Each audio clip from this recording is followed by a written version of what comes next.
What's good, y'all? We back. Episode 8 of the Club WAM Pod. Yeah, I know. I lost a tan and my locks got shorter, but don't worry. Elijah is on paternity leave. He will be back, but it's producer Don stepping in for Elijah. So, still got the two with me. Say what's up to the people, Ant. What's up, people? Say how you doing, people, Brandon. What on? What up? What y'all on? And yeah, there was a lot of basketball in this past week, as always.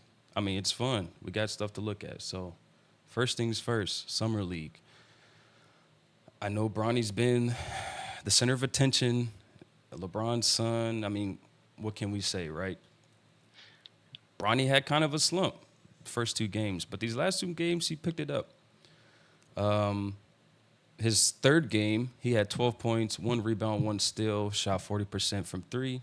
And his second game, the most recent game, because he didn't play the last Lakers game, he had 13 points, five rebounds, and three assists, shooting 33% from three. I Now, think he had I'm a, like two steals in a block too. yeah, definitely doing what people think he should be doing and kind of proving some of the doubters wrong. But I'm gonna go right to you first. And has Bronny ended his slump with this play? Well, I would say you kind of have to say he has, because whether people feel like he has or not, apparently the Lakers have, because they pulled him and Connect. Like neither one of them played that last game, and I'm guessing it's probably because they've seen what they needed to see out of both of those players. It's like those guys are, especially Connect. Connect is better than what they thought he was going to be, and Bronny is on par with exactly what he should be at this point in his career. So I would say, yeah. Same question to you, Brandon, because I know you had some words about Bronny's play and how he was playing, looking like he didn't really have that fire under him. Do you think the fire has been lit? And maybe what do you think could have been the cause of it? Maybe coaching, LeBron telling him to lock it in, or what do you think? Step back looked like it was lit. Yeah, I mean, definitely. for me, it was just I think like somebody definitely said something to him. Either he saw it himself, but I mean, it was like a big issue of mine wasn't that he was even really playing all that bad. It's just that he didn't feel like he was paying attention. Mhm. Uh, like he wasn't running his lanes, which is why again he should have been averaging around 15 points for the entire summer league just based off like how fast he is getting down the court and everything like that. So instead of running corners, he's running behind defenders on 2v1s. You know what I mean? Just little things like that. And then I would say that there is probably some coaching to be had, especially with some of the switching on screens.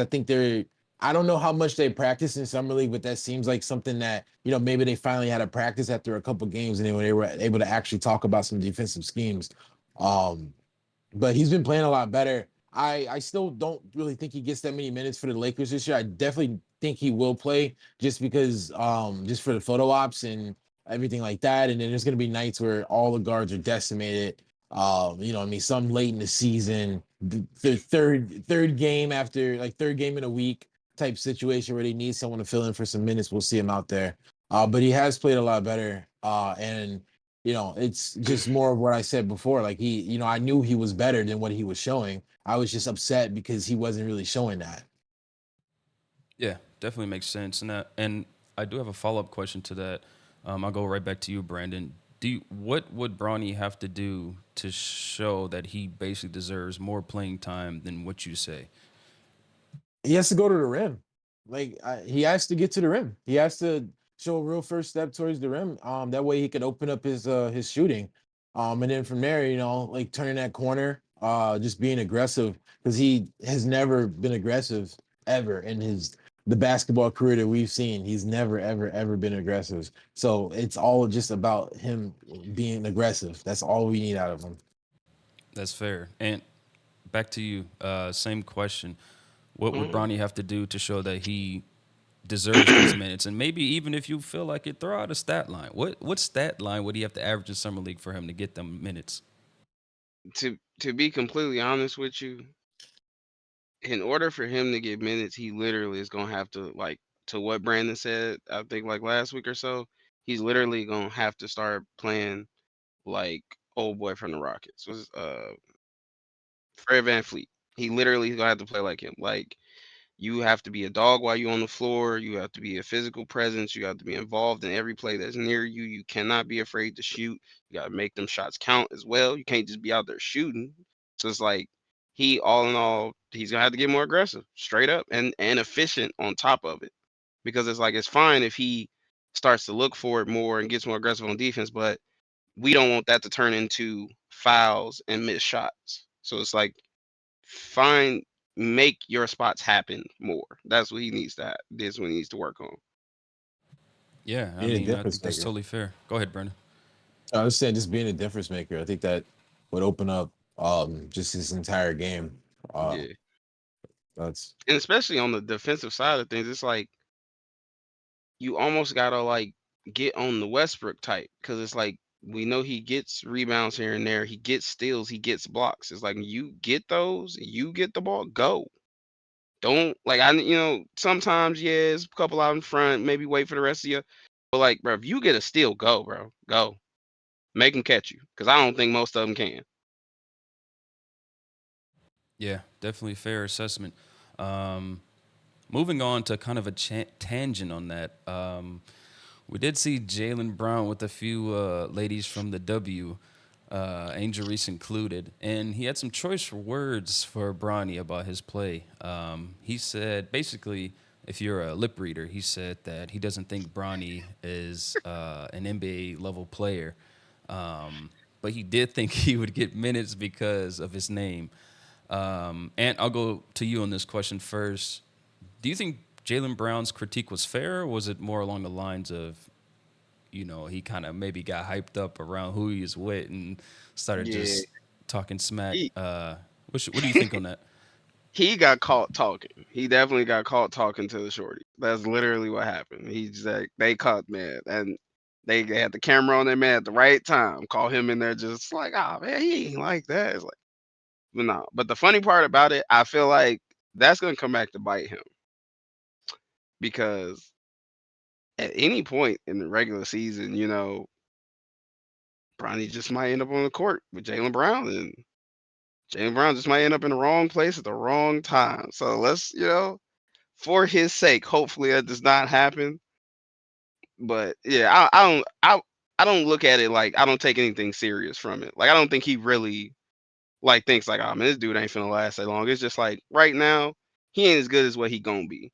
It's like I can see that like being the real thought on the situation, but like I don't take what he said any serious because it's literally caught that man in his everyday life just talking. Yeah. And maybe led Mob Boss even sent some black SUVs over to his crib to send that tweet out. But hey, not saying he did, just saying, hey, conspiracy, tinfoil hat. But Brandon, same question. Do you think Jalen Brown's critique was fair, or do you think he was more so just kind of, getting hyped up by the company he was with? I mean, I feel like he probably would have said it in private too. So, I mean, I don't think it was. Well, I don't think it was fair. I mean, sure, yeah, they're. He's a pro. He's an All NBA player. He's richest contract in NBA history at one point. So, yeah, he can make a fair assessment of it. And like, I mean, we're not even gonna act like he's not right. So, I'm like, right now, Bronny's not an NBA player. Until I mean, once he shows us, then yeah. Oh, But as of Chet right now, he disagrees is a. too. You said what? Chet disagrees. Well, I mean, I think Jalen Brown's a better player than Chet, and I think I'll take his opinion on it more. But I also like, I mean, it doesn't matter. Like he's gonna get minutes. He's gonna be an NBA player, technically. Um, and then we're going off based off what we saw those first three games, and those first three games were not good. And Jalen Brown was courtside and watched it in person. So I mean, if he's just like maybe in the moment, talking to those two, and really just like pillow talking in a way, just you know what I mean. I think he would have said the same thing whether they had been in private or in public. I think he definitely got like his guard was let down because they had a camera trained on those three. They had a whole scene right there. It was I they mean, that were was from the walk hoping in they were too, seeing though, so it's something. not like he didn't know. Yeah. Uh, but I mean, if we're going based off what he saw those first three games, he was right in that moment. Bronny's definitely showed more since then. And like I said last week, there's minutes to be had, to be won at the backup point guard position for the Lakers. So he has every opportunity to prove Jalen Brown wrong. Yeah. I mean, me personally, I think he was kind of hyping up a little bit just because who he was around. But also, Yeah. like you said, Brandon, it's definitely, if we're basing it off those first couple games, yeah, he probably may not have been NBA ready, but I think he's definitely picking it up these more recent games with his play, especially his defense and his definitely his aggressiveness. I think he's being way more aggressive. Um, let's shift away from Bronny a little bit. I know, again, it's been fun to kind of talk about Bronny, how bad he's been doing, but let's talk about someone who maybe should be playing better than they are. Alex Sarr, from the Washington Wizards, right? He's been having a rough go at the summer league with a stat line currently of 5.5 points on 19% field goal shooting. He is averaging basically 8 blocks and eight rebounds. Sorry, 8 rebounds and 3 blocks, for the summer league currently. Now I know he did have some G League play before, but Brandon, I'm gonna go to you. Is Alex Sarr in a slump like Bronny was, or is he more so looking like a bust? Like, what's going on with Alex Sarr? I mean, Alex Sarr's game, uh, it's like I think his game, because he plays kind of like a guard. At least he tries to. I don't know if it's necessarily gonna fit until he has like better players around him. He's definitely stinking up the joint. Like we're not even gonna act like that's not the case. But if he's gonna sit there and handle on the perimeter, he needs space to do it. And they're not respecting any of these shooters out there for the Wizards. And I just, I'm sorry, Eldo. I said it before. This draft class was some buns. There's definitely there's still some like steals and everything like that. But if Alex Sarr was the number one guy, like, come on. I mean, he was number two. No, well, he was number one going into it. Obviously, the Hawk. He was He didn't number even two want to pick. work out for the Hawk.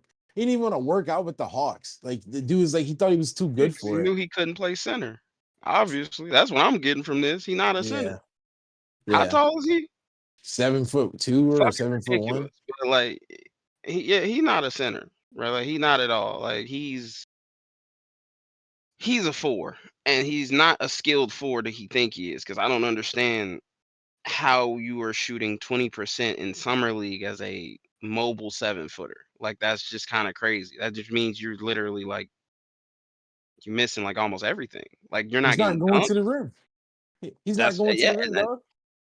yeah, dude. That's I don't know. Like He's I seven only foot. got to see one of his games, and the one game I got to see, I think it was the game he had like 5 points, and yeah, it was just like I see the attention on the defensive side of the ball and where to be, how to be involved, but like he got a lot to work on offensively. Like he's not.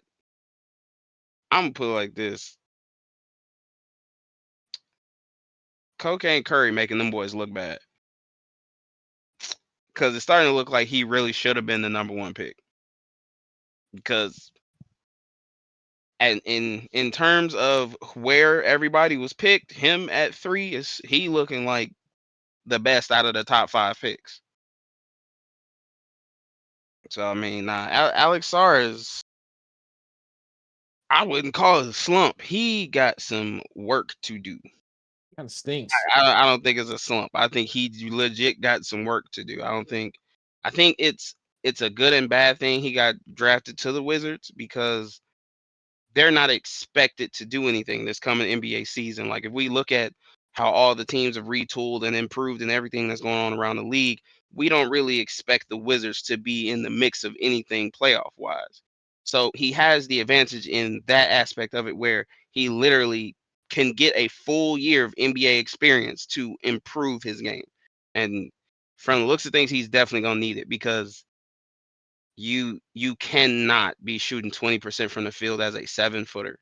You just That's can't. just Like that's not that's just that's a the kind bad of stuff shot that gets collection. people taken off the game. Yeah, like you gotta go sit down, bro. Like that's crazy. You can't do that.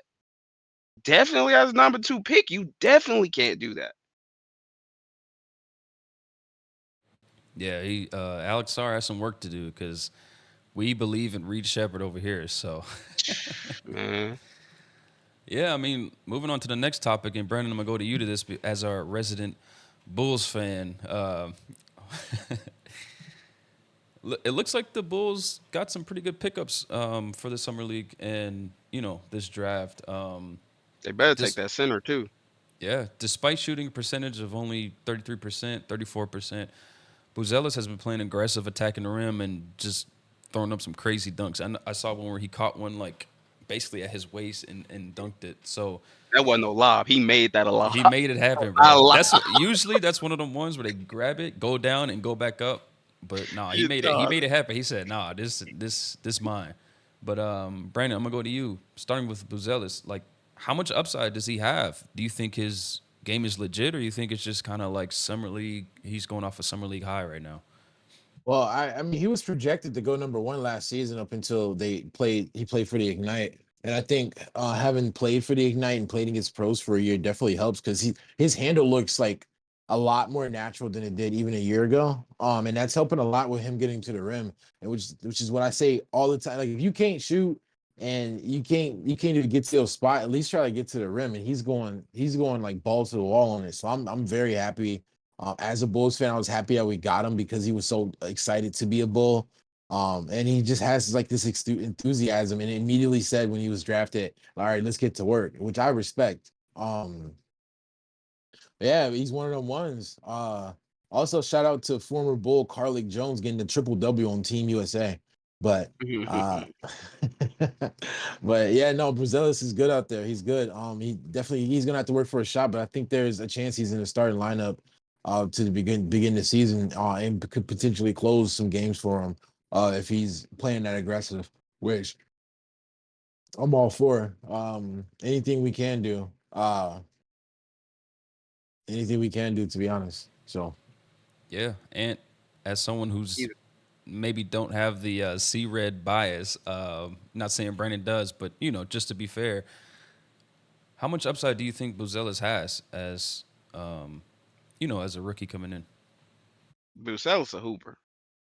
He straight up, he a hooper. He watching them games, like even the game where DJ Stewart was popping off, like bro, he looks to score. Ain't no back down, ain't no slow down. He gets the ball, he assesses the floor, he makes good decisions. He's a hooper, bro. Like I can see him kind of taking the type of developmental path like how Franz did, where it's like he came in and it's like you can see the skill there, just needs to be polished. And it's like now you see Franz playing next to Powell, like Franz a legit threat in the NBA. Like he's a bucket. And I think Buzelis is gonna be a lot like him in the sense of like he is going to be a bucket. And I'd for sure see him being the starter probably next year because we know the Bulls is trying to they keeping their foot in on the Cooper Flag sweepstakes. So yeah, they could play I together. don't see them playing him a lot because he's the type of dude. Hey, man. Hey, you look up, he got 30. It's like, oh, whoa, whoa, whoa. Over there. So no, I definitely he's gonna whenever if it's this season the Bulls decide they plan or if it's next season they decide they plan, he's gonna be in the mix. He's definitely gonna be one of them guys. He's a hooper. Yeah, You for know what I sure. also like about him? I also like that he challenged the number one overall pick to play him 1v1 at the draft combine. He did it like 5 times because he was like, there ain't nothing he can't do that I can't do better. And you challenged him to a 1v1. Dude never responded. Preston. Hey, you think he challenged Alex Sarr? Probably. No, Alex Zara. I don't even think Alex Zara wanted to show up to it. Well, yeah. he- I mean, look, like you said, the Bulls are trying to get into that Cooper Flag sweepstakes. I'm sure Zach LaVine, fingers crossed, will be out of here soon. And so there'll be a lot of shots. that's what it's looking like. There'll be a lot of shots to be had on the team because Zach LaVine won't be the black hole anymore. So, yeah, just another mention for the Bulls, kind of young players. DJ Stewart, like Ant said, had a 30-point explosion in an OT win. He hit 8 threes. 8 threes a few days ago. And he was also clearly the Bulls front office was taking notice because he was awarded a two-way contract on, I think this morning actually. Yeah, this morning, Woj reported it. Yeah, averaging 19.3 points for the Bulls so far. So shout out DJ Stewart. Anyway, moving on. Olympics are still here, and Team USA kind of had a close call against Team South Sudan. Luckily, LeBron, Le Clutch, whatever you want to call him, hit the game winner to help Team USA beat South Sudan. I believe it was 101 to 100. I'll go to you on this one, Ant. What did we learn from this close game from Team USA and South Sudan? All right, so two things. The first thing, I will say that this is one of them times where all those people on that team was right. Uh, LeBron's probably the best player on that team. He probably really is the best player on that team because it didn't look like he had any trouble getting that shot. Keep it being like he walked straight into it, like easy layup for him. Like that's practice. Like he does that. Like so. I mean, it looked like he is the best player on that team. He was definitely the man for the job that night. He definitely got the job done. Second thing I noticed, if y'all gonna have Anthony Davis close out these games, then he should be starting. Because if we're gonna be completely honest about it, LeBron hit the game winner, but Anthony Davis and Anthony Edwards was down in the paint, and they got the game winning stop at the end of the game because the South Sudan got two very good looks at the rim with a couple of seconds left on the clock, where this could have went the complete other way. And Anthony Davis was able to not only get the block, secure the rebound, and get it out of the paint away from everybody to make sure we won that game on the LeBron layup. So that's mine on that one. Like I really like Joel Embiid. I think Joel Embiid is an amazing player, but I think for what we need going into this, I think the difference is we're leaning way too heavy on our offense, and we need to figure out how to be better defensively. We can't keep letting all these guys get all these points in these games because there's no way that game should have been as close as it was. Yeah, I mean, definitely. Kerr took the blame for it. He said early in the game it was his fault. They weren't getting the production out of it that they should have been getting. And it's like, shouts out to him for taking responsibility for that. It takes a lot to step up and accept responsibility for anything going wrong, especially we know how the media works now. Like they'll eat you alive for like stumbling. So shouts out to him for taking full responsibility of that. I think with that type of attitude going on, we definitely are going to see this team play a lot better in future games against better teams. But I think they need to really look at Joel Embiid probably coming off the bench and not as like playing less minutes, but just like Anthony Davis is just the more experienced international player. And as of lately, he's been the better player on the floor for them at the center. Yeah. Brandon, I'm going to you with the same question. What did you personally learn from the close game with South Sudan and Team USA? And also, do you agree with Ant about LeBron looking like the best player out there? Um, I I mean a lot of this falls back on Steve Kerr and his coaching and the lineups that he's running out there with three guards and Hmm. just not necessarily putting like I guess playing players at spots because of their reputation versus how they're currently playing. And it's I mean we're lucky because South Sudan, seriously, guys, come on.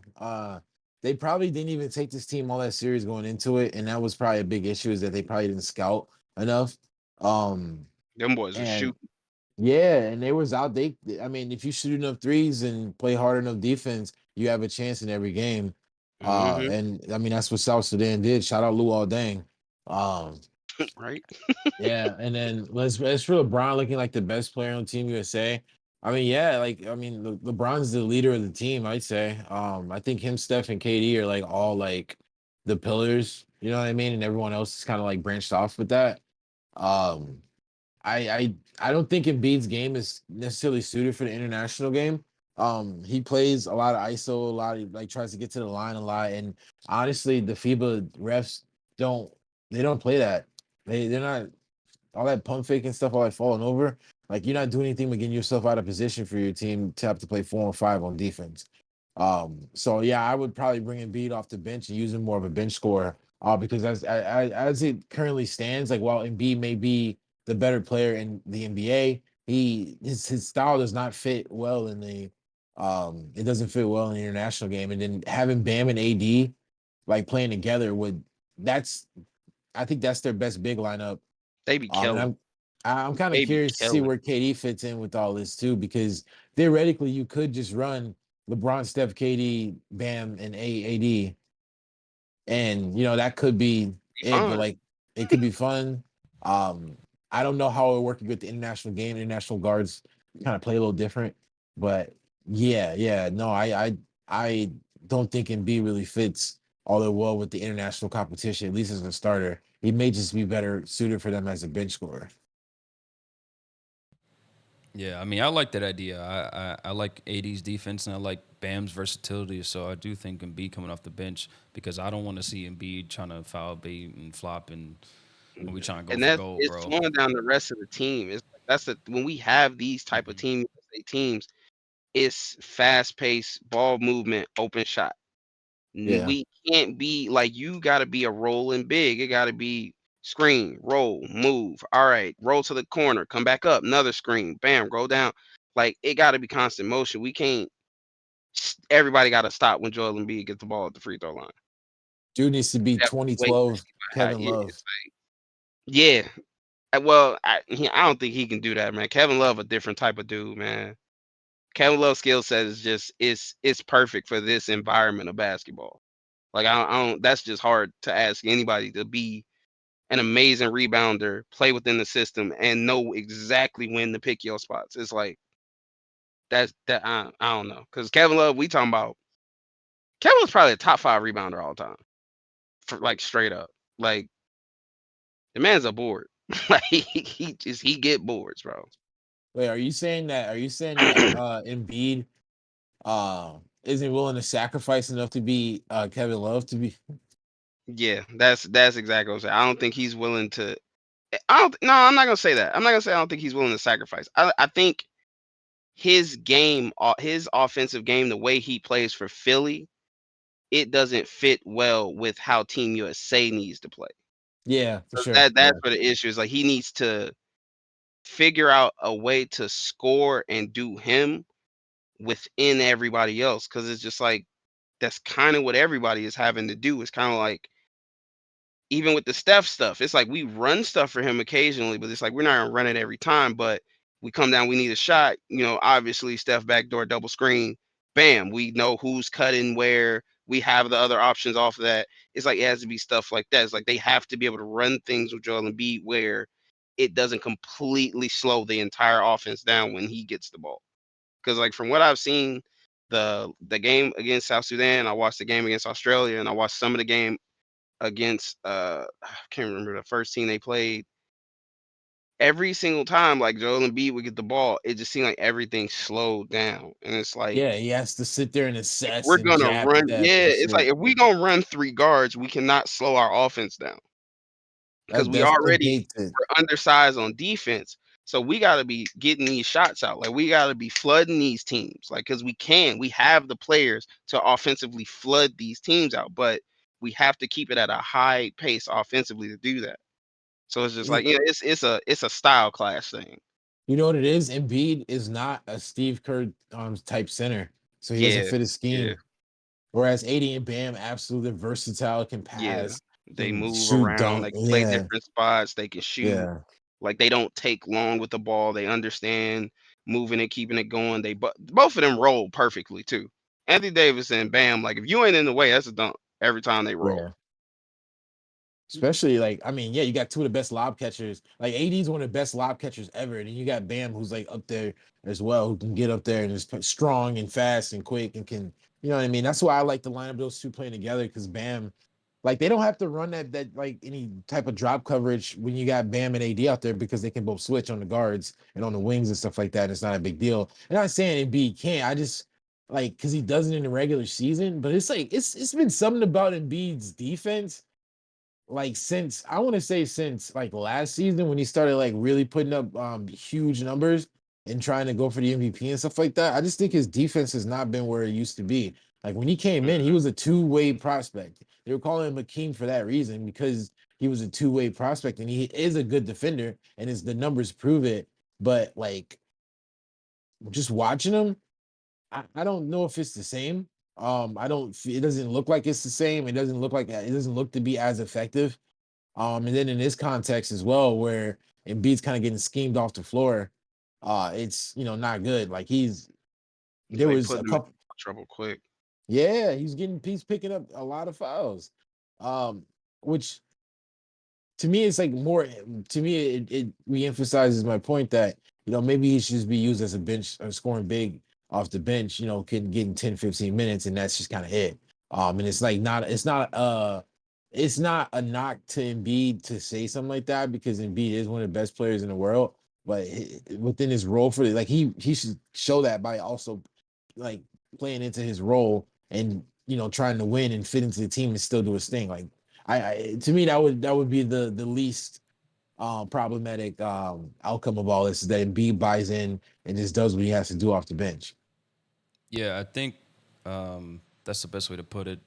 He may not be AD may not be better than him overall, but for this international play and for Kerr's system, AD and Bam are probably the better options. Just for a little comparison, comparing AD, Embiid, and Embiid's stats, AD is currently averaging 12, 10, and 1. Embiid, 12 points, 10 rebounds, 1 assist. Embiid's averaging 9 points, 6.5 rebounds, and 2 assists.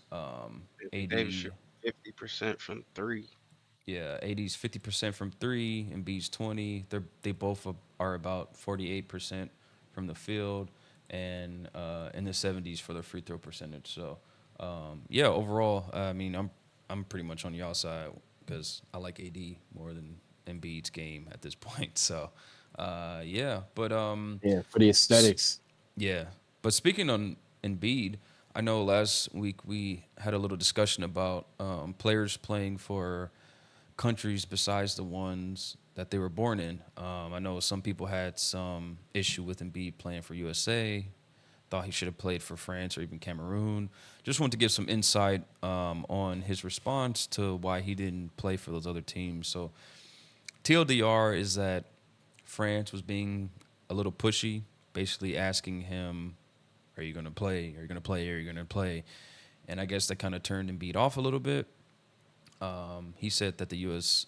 Team USA gave him all the time he needed to make a decision, and ultimately felt more comfortable playing for Team USA based on their interactions with him joining the squad. Now he did say if Cameroon would have qualified, he would have played for them. That would have been his first choice. So, just quick thoughts and feelings about that. Brandon, we'll start with you. I don't mind that he chose Team USA. I don't know why he would have chosen Team France anyway, because France, like, he hasn't spent any time in France. So to me, that would have been like if there was an option to dislike, it would have been him going to France because that makes zero sense. Just in You know general. what That's they was just on? yeah, it was just They grabbing was every trying to have center. But Wimby and Embiid because that would Wemby have and been B, nuts. Wemby and B, Gobert. That's a crazy front court. Yeah, But I mean for Team USA, like it seems like I don't think because there's other players on Team USA they could have went and grabbed. There's probably other centers they probably wanted more than Embiid, but of course they extended it to him because like you have to. So there was like other centers that they could have grabbed that I thought that they would have like Jaren Jackson. They definitely could have brought him back. They could have went and got Chet, like I said. There's a lot of players in their pipeline that they can go with and Jackson's on the still list too. be competitive, like Mouse Turner, things like that. So like it's like we're not I'm not I don't have an opinion of it anyway. He is the best player available. And you know, in a perfect world, we'd be like he'd be destroying that center, but it's not happening. But that doesn't mean I'm not like I think he should have went to France. That doesn't make any sense. And if France was over on his was sitting there blowing him up, like, hey, you coming to? Are you gonna play? Are you gonna play? I wouldn't want to play for him either. What you doing? You doing too much right now. Don't blow my phone up. Like, yeah, Right, take I'm a sitting. hit. I'm playing. Yeah, seriously, give me a second. Like, Yeah, and same Yeah. question. Just quick thoughts about his decision making or his mindset and his decision making. Yeah. I mean, like I said before, I think that's just like for any player in the NBA, that's just a personal decision because it's gonna come down to your personal reasons why you want to play for where, or who you want to play with, and all those different things. So I mean, at the end of the day, like people was gonna be mad no matter what he picked, and no matter what he picked, he was the person that got to live with it. So he's happy with his choice. People should just be happy with his choice and just kind of get over it, for real, for Yeah, real. And do agreed. nothing. But I will say, in order for Cameroon to qualify, wouldn't he have had to like Help them play get for there. them? well, Because I mean, Jose helped Puerto Rico qualify. Giannis helped Greece qualify. Luca no. The helped Slovenia. qualify for the qualify, qualifying to You have to qualify. qualify for the qualifier. Yeah, that's the How do you team that qualify for Langston. the qualifier? You think about like that's why you think Langston Galloway's on the team. It's because he played for the team that helped Team USA qualify to qualify. Okay, Yeah, there's layers to it because like that's there's a bro, lot of that's crazy. countries. There's a lot So of he couldn't countries. play for the team that helped qualify. No, he was in the playoffs. Uh, damn. Well, Yeah, same with Pascal Yeah, Siakam. I guess that makes missed the sense. playoffs, cuz. Hey, I You mean, see what I'm saying? he. If y'all wasn't so weak, I would I have played for mean, y'all. go play for If y'all could have Cameroon got or there. get to the second round in the playoffs. Which one? So, but Exactly. anyway, moving on. Yeah. Let's stop talking about Embiid. Let's leave Embiid alone. Um, Team USA seems to love playing with LeBron. Steph and even Coach Kerr has given him his flowers. And it's just got me thinking, how good would a Steph and LeBron duo be in the NBA? Now, obviously, it probably will never ever happen. If it does, they'll both be 40 something. But how good would it be? Ant, we'll start with you. Well, How it was with Draymond, but better. Because he basically would have been playing Draymond's position. He's better at Draymond at everything Draymond's doing at that position. He just probably wouldn't have been playing. He wouldn't have been defending as many different positions as Draymond, but like offensively and like majority of the time, his defensive assignment would have been the other four, and it's like it, especially with Clay Thompson, it would have been crazy. Like having that good of a passer and having Clay and Steph on the floor with LeBron, it would have been nuts. Now, whether I think the only thing that I question about it is does LeBron still average like 28, 27 a game? Because it's like the way he passes with them, I think he just would have turned into like a 22 and 10 player. Like best around probably try average a triple double playing with them because it would have been like just within his position, it would have been nothing for him to get 10 assists, 10 rebounds, and 20 points a game playing with Steph and Clay. Yeah, So definitely would have been much easier than some it, of his it, positions in the NBA. in their primes, bro, it would have been nuts. It probably would have been unstoppable. Brendan, same question. Just hypothetical. Steph and LeBron play tomorrow together on the Lakers. How good is that duo in the NBA? um, I mean, I think that's like this two all time greats. Two, like one of them's itching to get into top 10, and one of them is top 10. So I mean, they'll win games. And I still think like I mean, I feel like if KD can still average like 27 a game playing next to Steph, LeBron can. Uh, it's I don't think they like the thing is it when it comes down to who's the guy, and I think both Steph and LeBron feel like they should both be the guy. I mean, or it's I mean honestly, Steph's like generationally just he just does not care.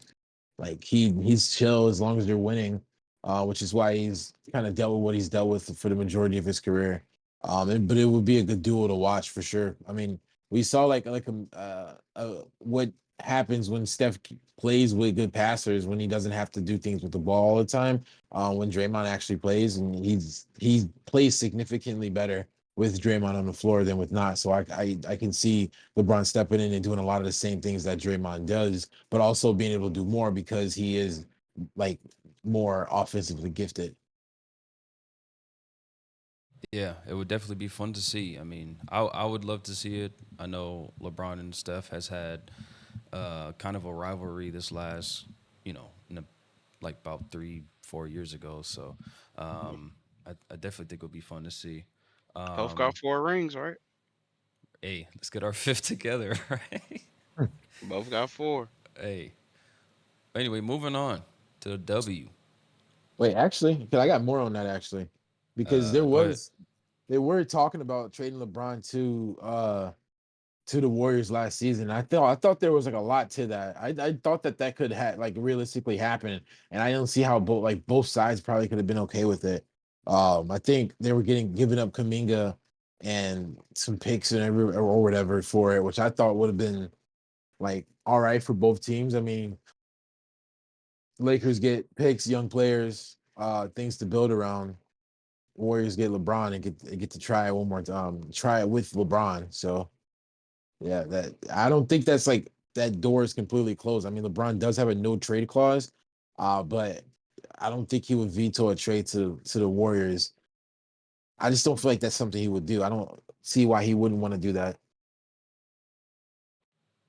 Yeah, I mean, I think at this point he probably prefers playing with his son over Steph. But maybe if he adds Bronny to the deal, two Man, you can't. James You and think, some two James. You get two James. We get I don't know what would the Warriors send man, back, but hey, look, it would be fun basketball. you I mean, I don't feel like it'd be like as like a foregone conclusion like KD was there, just because they're both older and it depend on who they put around them. But Yeah.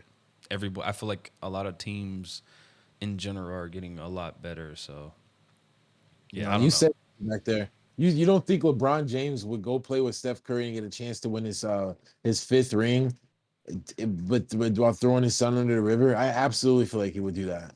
He's like, No, because figure it he's out, been Bron. talking You about know, how do much it, period.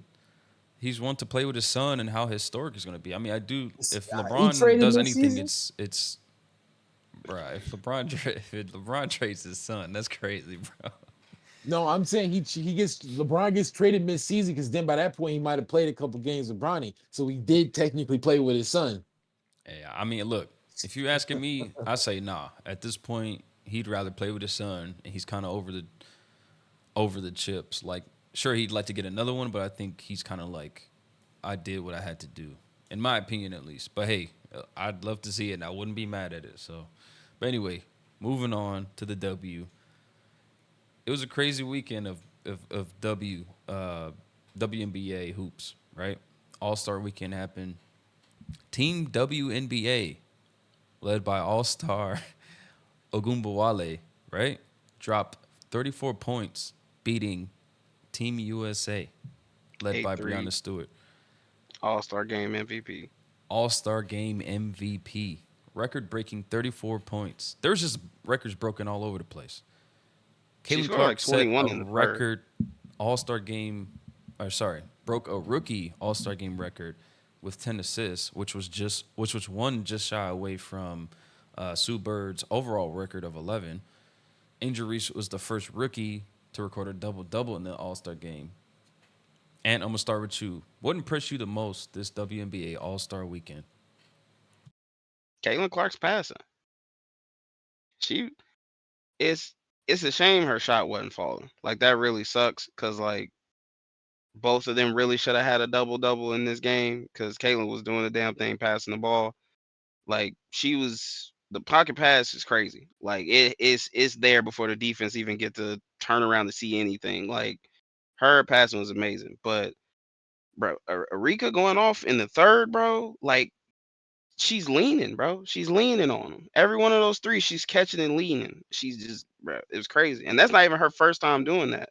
Like that's like the second time, specifically in the Team WNBA versus Team USA like format, that's the second time that she's just like gone crazy and won the All-Star Game MVP. Like I I don't know if it's like maybe she's from a different country and that's why she's not on the Team USA team, but like dude, she went nuts. Man, it was some good hoops.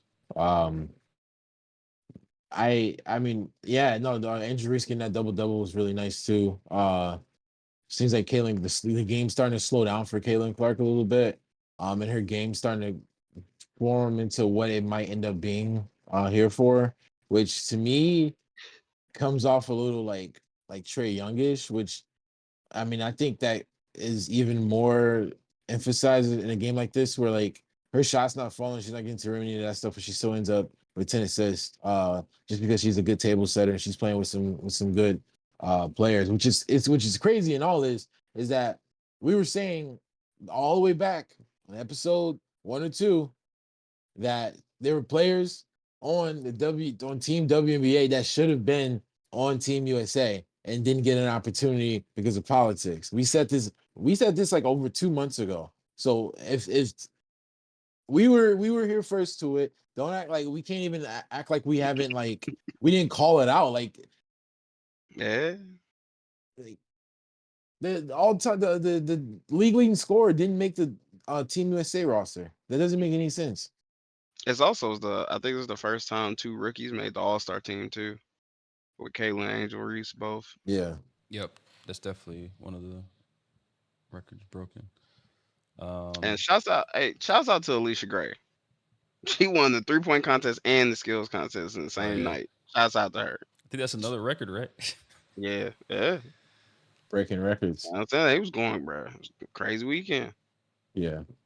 Yeah, and when Elijah was watching, he posted in the group chat that there is a pass from Caitlin Clark to Angel Reese, and there was a big pop from the Mm-hmm. crowd. So that's what we Oh, like to see. they won. That's definitely what we like to see. Um, but yeah, definitely Ogunbowale's step back, tween over two defenders threes. That was my favorite thing to watch. I definitely came in at the second half and right when she started going off. So it was good. It was a good weekend. Yeah. Moving on. Or you have something, Brendan? Yeah, I would say the energy in this All-Star game is better than the men's one because Facts. I think Team Facts. WNBA was actually really trying to win. And like their play showed. There was like not a lot of like a no defense like BS type shit. I think they took it a lot more serious. I think they're a lot more competitive. Because Asia said it. I don't know if it was like the halftime interview or like one of the like breaks in between the quarter interviews, but she said that she was like, you can like be competitive and have fun too. She's like, though neither one of those things are like exclusive to the other. Like you can do both. And they definitely like the entire game. Like they were playing defense. Like Asia Wilson had 3 steals and 1 block. Brianna Stewart had a block and a steal. Like, bro, Mhm. people was getting they stuff packed up out there. They was hooping. And shouts out to them for that, and I hope the NBA take notice. So all y'all in the NBA, I don't know if y'all think y'all too good to play each other for real or what's going on over there, but Weebs. it was way more entertaining seeing a competitive All-Star game. Yeah, The I NBA mean, do that what they will. I just thought of this. I know there's been discussion in the past You on need to how to move it to make the summer. the Shit. huh. Move it to the summer. If motherfuckers like not playing because they really scared about getting hurt, all right, move it to the summer before summer league. Nah, Yeah, the All-Star game like check that you get should come out of another player, a player on the opposite team, so check if they lose. That'll make them play ooh, hard. betting It paychecks. was play for the bread. Hey, I'm You with it. gotta pay for your I'm with matchup it. money. Hey, Exactly. put it in the Nah, pot. something, man. Look, hey, look, bro. Move it. Whatever y'all gotta do, so they'll play for real. If we gotta do it at the beginning of the season, if we gotta do it at the end of the season after the finals, in the summer, whatever. Honestly, the summer's not a bad look if they just move the day. Like if they just moved All Star Weekend to the summer, it wouldn't even be a bad look because we literally only have the summer league as far as NBA hoops in the summer. So it's like, would it really be that bad for us to see them play seriously, competitively in the summer? I think for the story of the league, it's I think keeping it where it's at is fine with me. I think there needs to be more incentives. And back when they were doing that target score thing in 2020, that was a great game. That was like the best All-Star game I remember ever watching. Uh, I think it's more on the players and not necessarily the league to try to make it more entertaining, because if the players don't take it serious and that's on them, then what is the league supposed to do? Like, they can offer every incentive in the world. These guys are making like 35 to 40 million dollars a year. So what can they offer them, like monetary wise, that will motivate them to um play harder during the game? I don't think it is that. I think it's bragging rights that have to go based off of um or something of that realm. You got to play to their competitive nature versus trying to like ooh them with money or whatever. Yeah, I mean, These guys are making too much money. maybe add like one of them eligibility checks like you do for like all NBA or any of those awards to increase the amount of money you can get in a new deal.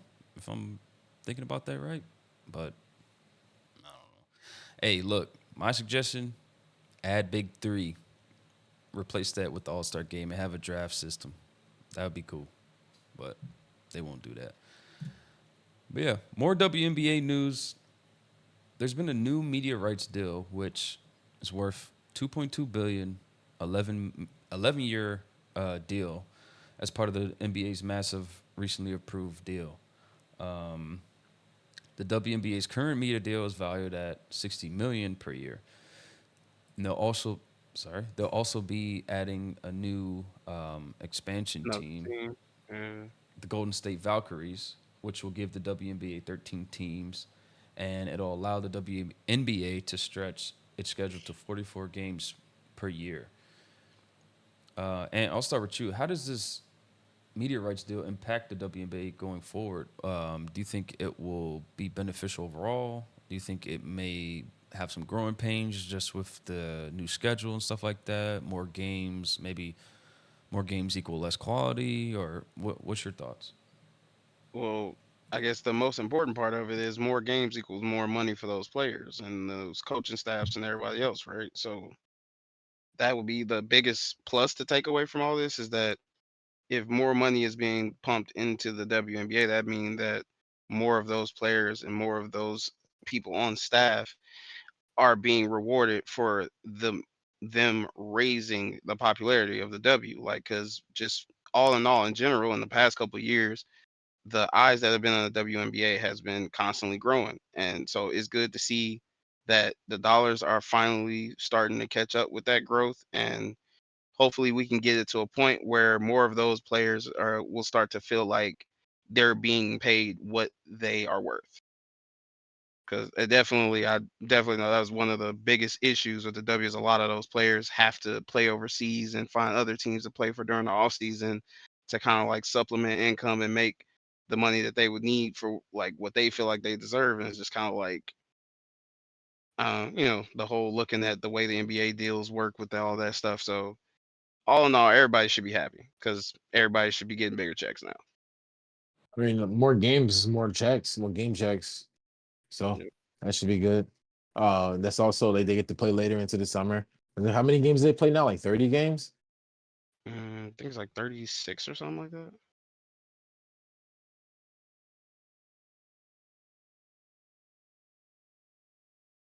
per year, probably. Yeah, per season. 36 games, 18 at home 36. and 18 on the I was road. right on the head.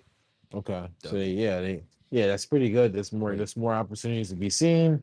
Um, hopefully soon enough they'll have enough teams, because I think like a good sweet spot for the WNBA would probably be like 15 teams or like a 14 teams, so 7-7.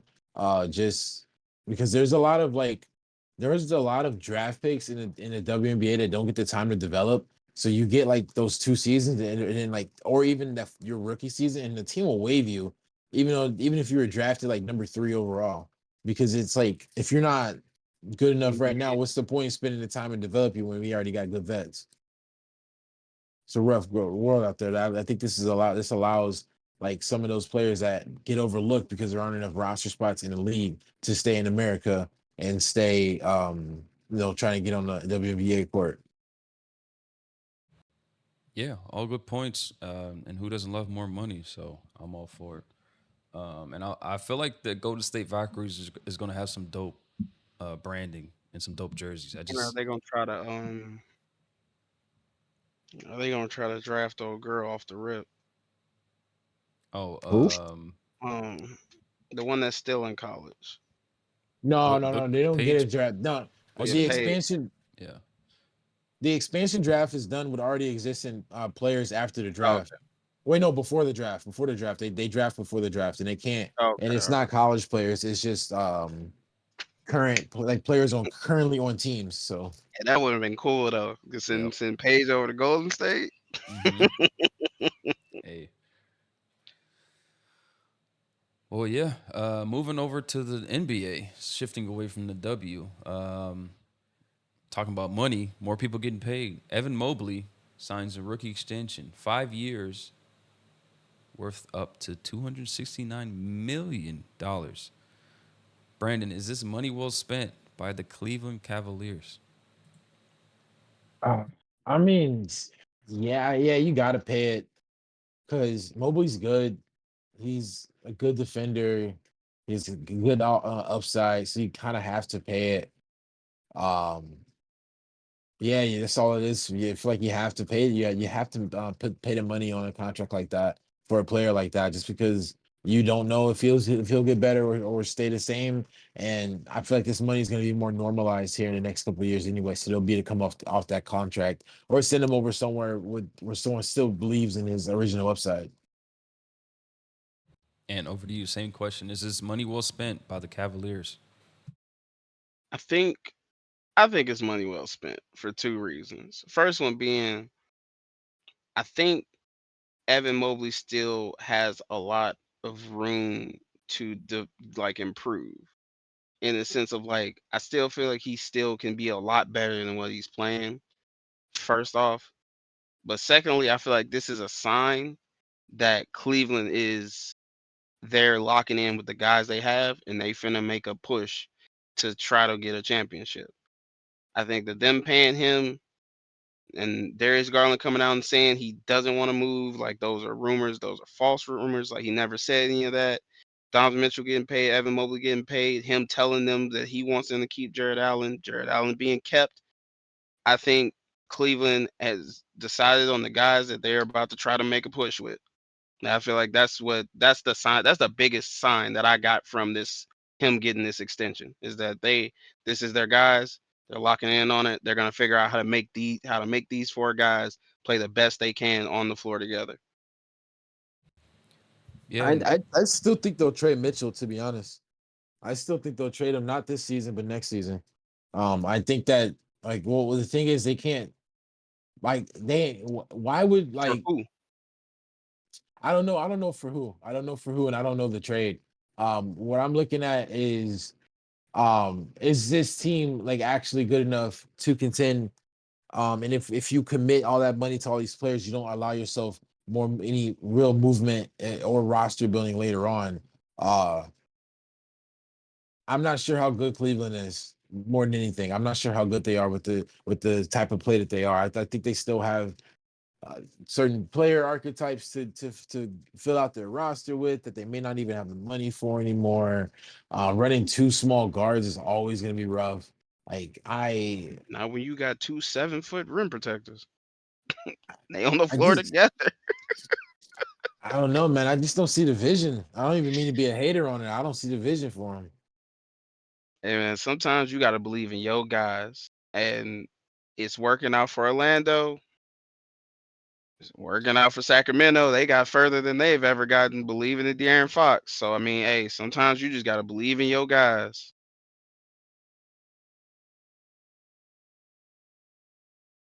yeah, just for some insight on Evan Mobley's last year, he averaged 15.7 points, 9 rebounds, 3 assists on 58% from the field.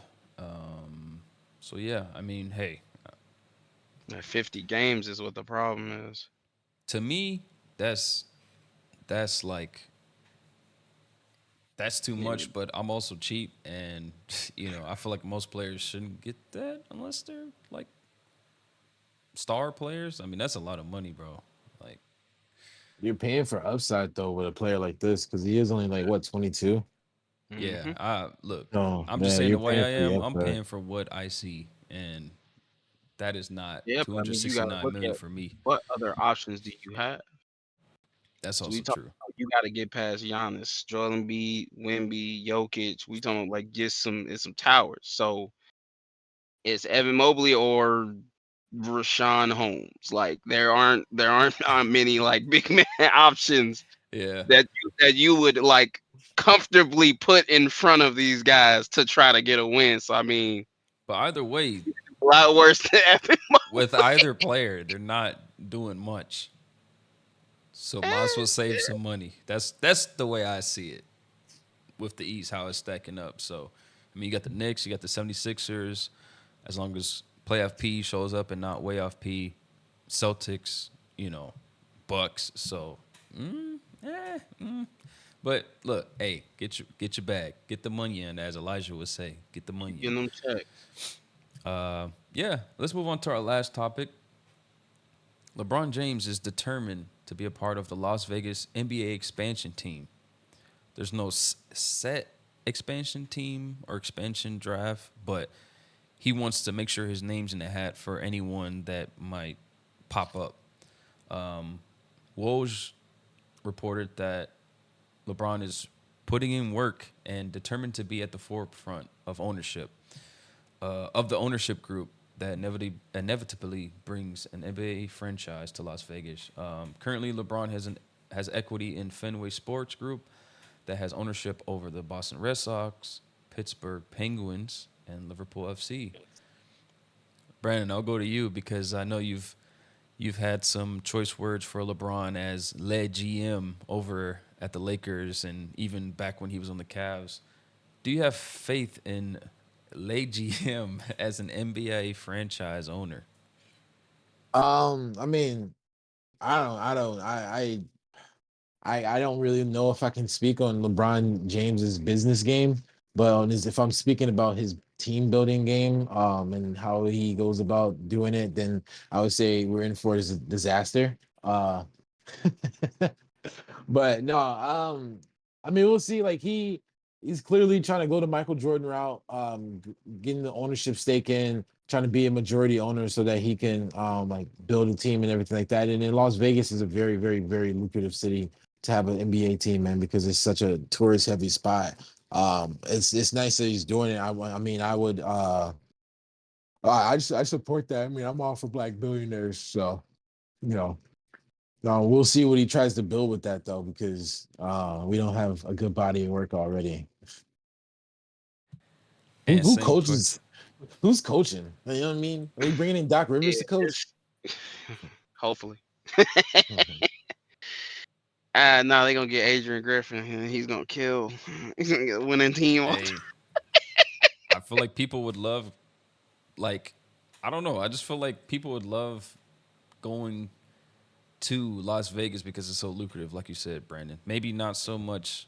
It may not have as much nonsense surrounding it like the Lakers may have currently because of the whole thing. But and same question: do you have faith in Le GM? I don't know. And not because of anything he's done or said, but just specifically because looking at the Michael Jordan situation, it's like it's one of those things where it's like that's a lot. Like with the Charlotte thing.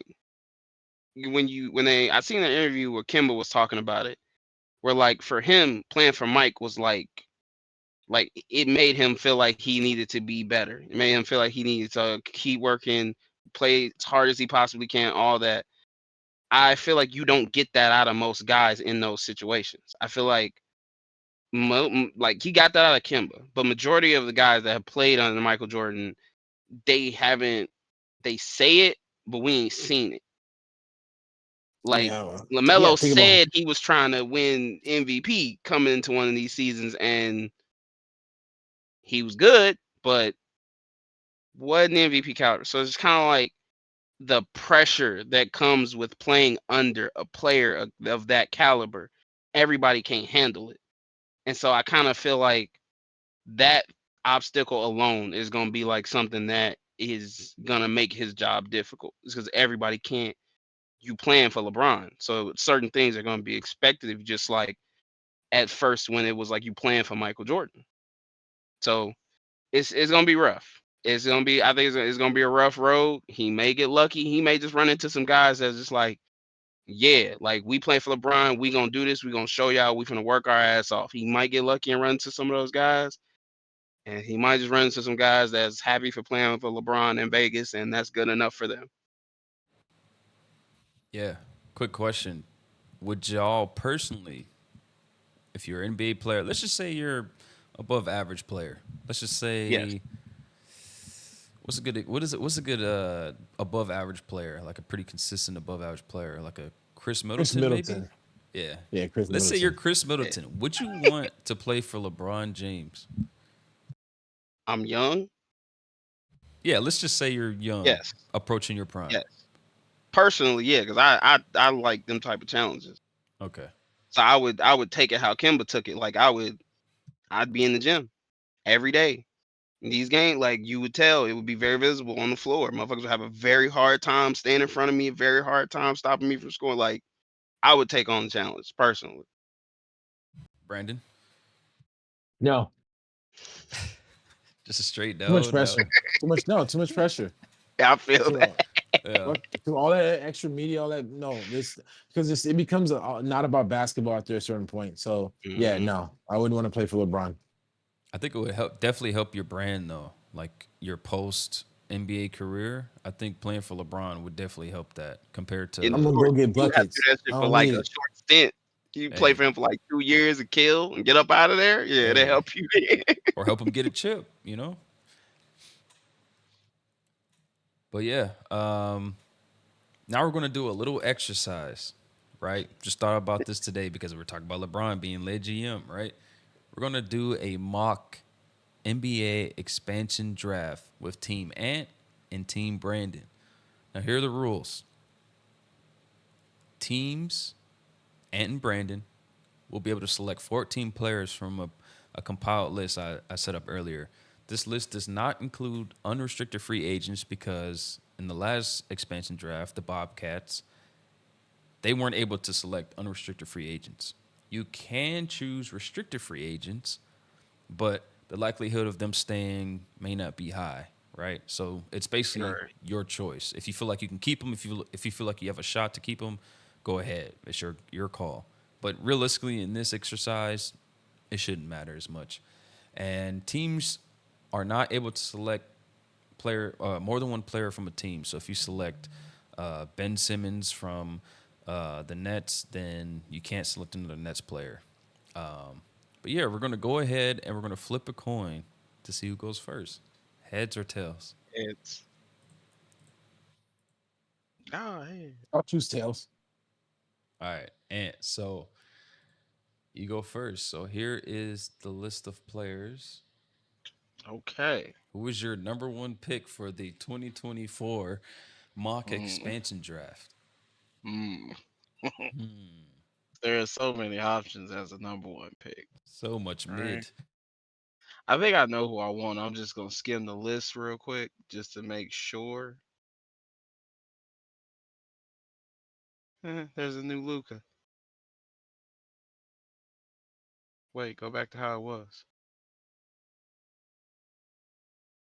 Yeah.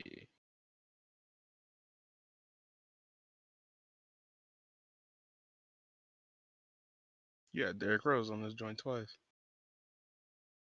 Hey, we're not gonna talk about it. We not. All right. Looking at it, I think it's an easy first pick. For me at least, I'm gonna take Cam Whitmore as my Yeah, first pick. that's what I was gonna choose first. Okay, Cam Yeah, but it's Whitmore. okay. I'll take Case and Wait, hold on, hold Wallace, on, hold on, hold on. Welcome and to then after that I'll take welcome to the Boston. Bohemian ants. Okay. All right, Brandon, who's your pick? I'll take Case and Wallace. Case and Wallace goes to Team Brandon.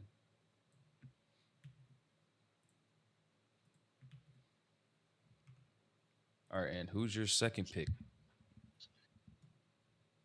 Hmm. I'm trying to go off. I'm trying not to pick too much off potential too early, because it's a couple things you just kind of got to make sure you have on the team. You got to make sure you have a point guard. Make sure you have some type of rim protection, some type of defense. So I think with my second pick, I'm going to take Mo Wagner. Mo Wagner. Okay. Mo Wagner. All right, Brandon, who is your second pick? I'll take Jaden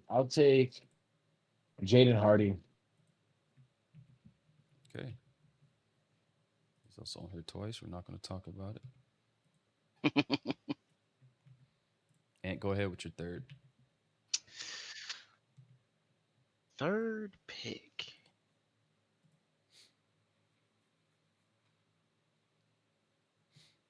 I'm gonna take Reggie Jackson. I'm gonna take Reggie Jackson.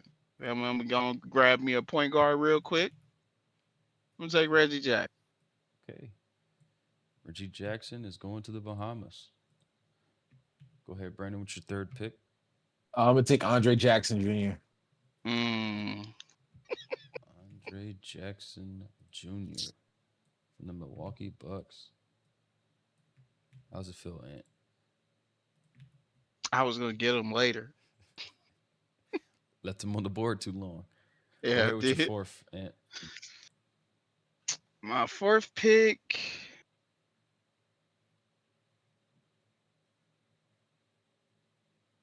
Let me get Andrew Wiggins. I'll take Andrew Wiggins. I'll take Andrew Wiggins. Andrew My fourth. Wiggins, Yeah, Golden State Warriors. he might decide to play. He just might decide he want to play all of a sudden. Hey, maybe being in the Bahamas will, put that fire Mm, under him. Brandon, go ahead with your fourth. I'm gonna take Leonard Miller. mm. Leonard Miller going to from the Minnesota Timberwolves going to Team Brandon. And go ahead with your fifth pick. Hmm. I think I'm gonna take Obi Toppin.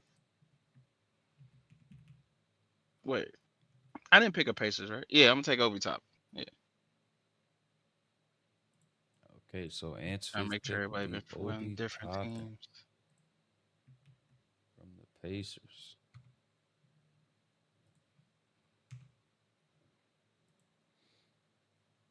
All right, Brandon, fifth pick. I'll take Robert Williams III. Mm. I didn't even see him. Oh, tweet. Feel like that's a steal, low key. Yeah, it is.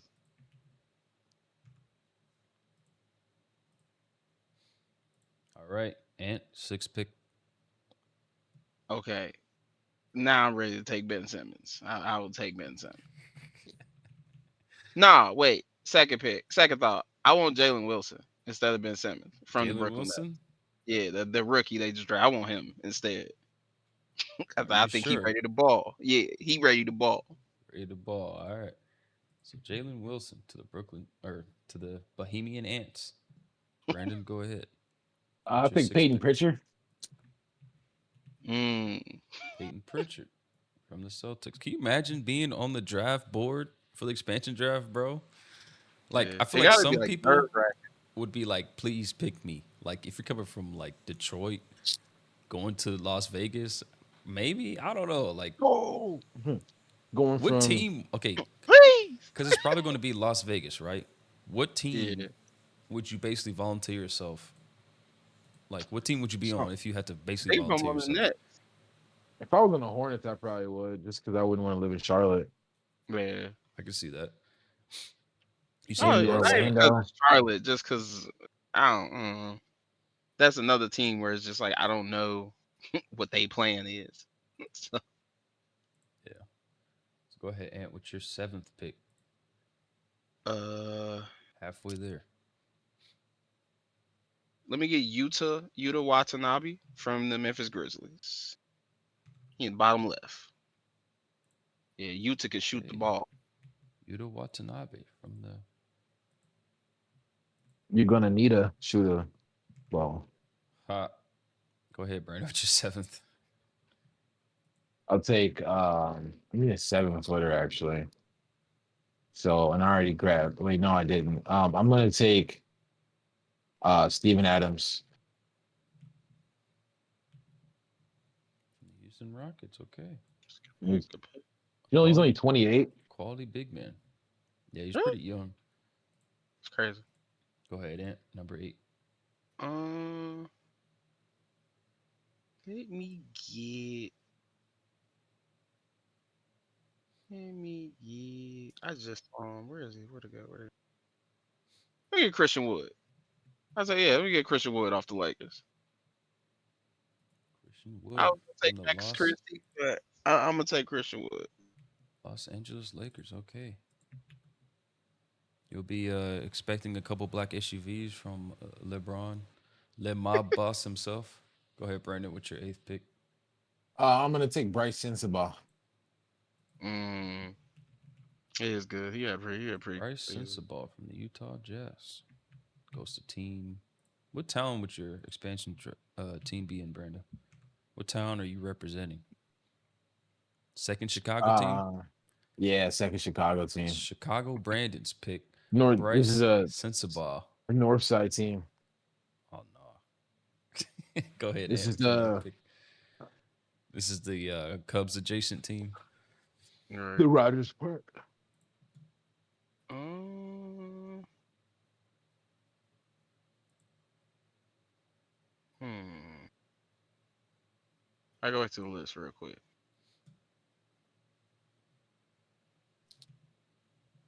I already picked somebody for the Grizzlies. Damn. Let me get Sadiq Bey. Let me get Sadiq Bey from the Hawks. I don't think I picked nobody from the Hawks yet. Sadiq Yeah. Bey from the Atlanta Hawks. From Atlanta to Bahamas. Go ahead, Brandon, with your ninth pick. I'll take James Wiseman. James Wiseman from the Detroit. Okay. A little technical difficulties there. James Wiseman from the Detroit Pistons going to Chicago. I think that's a decently solid upgrade. Wait, how do I see my team real quick? Let's see here.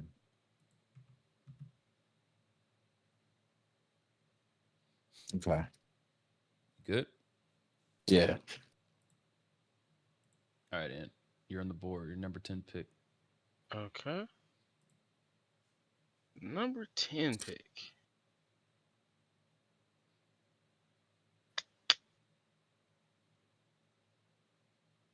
Trying to look, because at this point, It's just filler at this point, right? yeah, well, now I need a couple guards. I'm trying to see what's available. Let me get Duncan Robinson. Duncan Yeah, Robinson from the let me get Miami Duncan. Heat. Going I ain't got no to Heat players. Detroit. Yup. Just making sure. Brandon, 10th Yes, pick. sir. You're on the board. I'm gonna take Pakushevsky. Pokusevski from the Hornets. Okay. Leaving Charlotte to Chicago. And 11th pick. You got 4 left. Make it count. I'm going to take. Let me get Bones Highland.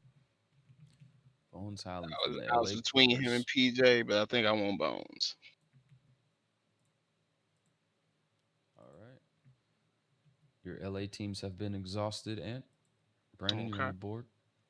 Number I'm 10. gonna take I'm gonna take Chuma Okiki. Jamal Kiki You from know, actually, Orlando Magic. yeah, Chuma Okiki. Yeah. You sure? Well, you know what? No, I'll take. I'll take Chuma Okiki. I was like, yeah, maybe I need a veteran guard, but I got enough guards. All right. Jamal Kiki from the Orlando Magic. Right? Do I have no guards? I do not have enough guards. Ant number 11. Well, he's still a guard. Uh, uh, So I have Peyton Pritchard and uh, Casey Wallace, and like I need like one more guard. let me get.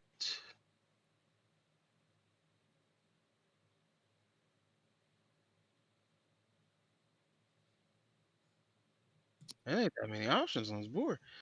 I feel like there's one there that nobody's looking at. Let me get Dante Exum. I'll take Dante Exum. Dante Exum. All right. He can play guard. Dante Exum is also on her twice. Yeah, he can play guard. He got solid defense. Dallas Mavericks. Hold on. I think you had a Mavericks.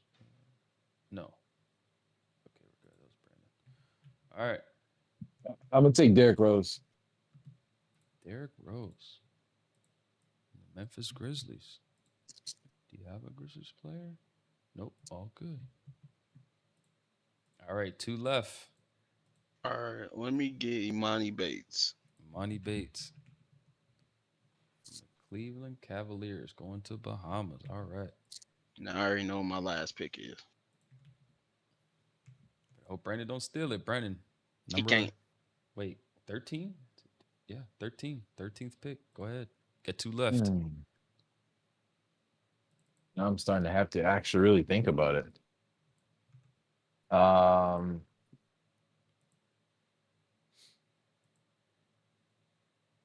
dang. No one said it would be I feel like easy. I need like a veteran. Yeah, I'll take Joe Ingles. Joe Ingles. Was that yours, Ant? Mm-mm. Okay. He couldn't take mine because my wait, Joe Ingles on Orlando. Oh, he's on already get Orlando. I somebody for can't take Oh, him. yeah. Yeah, I Sorry. can't Yeah. take him. Can't take him. I'll take Jeff Green. Oh wait, can I take Jeff Green? Yeah, I'll take Jeff Green. Jeff Green is on. Is he on the Rockets? Yes. Yeah, I'm about let's to grab the see. Rockets. Do you have any rock? You already have one. Steven Adams. Let's see. Well, both LA Sam Merrill. teams. Chicago. I'll take Bojan Bogdanovic. New York Knicks. New York Knicks. All right. Bojan. Just make sure. Yep. All right. And last pick. Beauchamp. Beauchamp. Yeah, Martin Beauchamp. That's my last pick. Let's make sure. No Bucks players. All right. And good doing business with you. Brandon. Last I'll pick. take Paul Reed. Paul Reed. From Philly. From Philly. Let's just make sure. And that is your team. Now let's take a look at these squads. Oh no, Ant. Oh, and no, I want Ant. y'all to keep mine discuss like- between yourselves. Who do y'all think made the better team? I feel like I did. I'm not gonna lie. I feel I like don't see. if they played If right they now. played, who's winning? 7-game series, who's winning? And who is your starting lineup? That's my question. Yeah, I was like, that's what I was gonna go to. Start with Starters are- who's your starting lineup? And you start. I think it's the top 5 guys up there, honestly. Cam Whitmore, Mo Yeah, Wagner. Cam, Mo, Reggie, Andrew Wiggins, Obi Toppin. Okay. I'll probably bring either Obi Toppin or start Christian Wood, and I'm bringing Duncan Robinson 6-man off the bench. Okay. Straight. Brandon, who's your starting 5? Casey Wallace, Jaden Hardy, Bogdanovich. Well, he's at the Sadiq Bey over Andrew he's Wiggins. at the 4, and then Okiki at the 4, and then at the 5, I'm probably gonna put Steven Adams. Okay. And yeah, then off the bench, I'll probably start put Pritchard as my sixth man and run him like a mix between him and like because I have a good bench. Like my bench is probably just as good as my starters. I'm just trying to balance it out by having like some more shooting depth in there because I did choose like some projects like Andre Jackson Jr. and Leonard Miller, who I do want to play minutes, but I think more so on the Jackson Jr. can play some three, can play some 2 and 1. Miller's can play some 3 or 4. I got some. They're nice and athletic, versatile wings. But Okiki is already he's already a good defender, good shooter. Good, you know what I'm saying? Like it's not like he's gonna end games. I can see him playing like 15 minutes. Yeah, I I mean, think go ahead, everybody on Ant. my team, I would say except Imani and Bones, are probably everybody except Imani, Bones are playing for sure. From what I've seen from Jalen Wilson playing in the summer league, he a bucket. Like he gets to it and he's aggressive. He gets boards. I like the way he plays. So I guess I'm looking at this team. I'm hoping everybody develops properly, and the future starting lineup would end up being. I'm hoping like either Dante Exum or Bones starting, and then Cam and Jalen Wilson with Mo and either Christian Wood or Obi Toppin. It's like, guys, I like my rotations. I like everybody's spots. I like how it feels.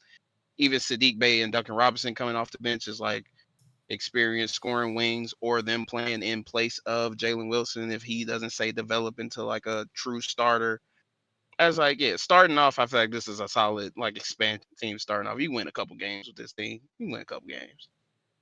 Yeah, Okay, I'm for aiming both teams. for play-in possibility until we Yeah, pull the rug with 3 weeks left to go for the number 1 overall pick. you're right. All That of a was about to be sudden, my question. hey, Where does your teams place in either conference? Let's say both. Like, where were they placed in the East? Where were they placed in the West? I think my team can compete for a nice 12 spot. Yeah, I'm like ninth, 10th at the highest. Yeah, Like there's no. I have no 10th at the stars. highest. Yeah, there are Ceilings to no. play in. It is gonna be the Jaden Hardy show. No, the ceiling is potentially playing for a spot at the play-in. Like I'm talking like 11th, maybe 10th seed if the ball falls the right way. Like Jaden Hardy's gonna be taking a lot of shots. Yeah, I'm like my main guy's Cam Whitmore, and it's like we still ain't seen what he is yet. It's like so far he's athletic, he's a scorer, he gonna get buckets. You know he gonna get you at least 20, 25 a game. But is he like that superstar all-star type 25 a game, or is it just a scorer 25 a game? Yeah. One name y'all left on the board that I'm surprised no one picked up was Grand Theft Alvarado from the New Orleans Pelicans. I'm surprised no one picked him up. You think he wasn't worth the pick, or you just didn't see him, or what? All right, I got No, Derrick I Rose think he need to instead. stay. I think he need to stay in the Pelicans. Like I wouldn't. He's a tough piece to fit because it's like he's gonna play hard, but at the end of the day, he is short and he's not the best scorer. So it's kind of like he's one of those guys that it's kind of like he has to fit the team he's on. And the way my team constructed, it's like we don't have like guaranteed rim protectors on the team that I have. So it's like I would be making my defense worse by picking him up. Because like to be completely honest, like Obi, Mo, and Christian Wood, they're not like high tier rim protectors. It's fair. I just chose Derrick Rose over him. I saw him there. I just was like, I mean, I'm either going to take him or not. I did say I needed a veteran guard, but Jose Alvarado, I don't think he's a veteran yet. So just didn't go with him. Yeah. Well, y'all let us know what y'all think of these lists in the comments below. Hey, honestly, I can't say who won because I don't know enough about any of these players. There's a whole lot of I've never seen this player before in my life. So I got a whole lot of potential on my team. yeah, a whole lot of upside, right? So yeah, but anyway, y'all, it's been fun. Episode 8, right? 8. 2 months of In that consistency. The thing. Ocho, 2 months of consistency. That's what we like to the see. Ocho. But yeah, man, say peace to the people, and we'll see y'all next week. All right, All people. right, peace. Bye.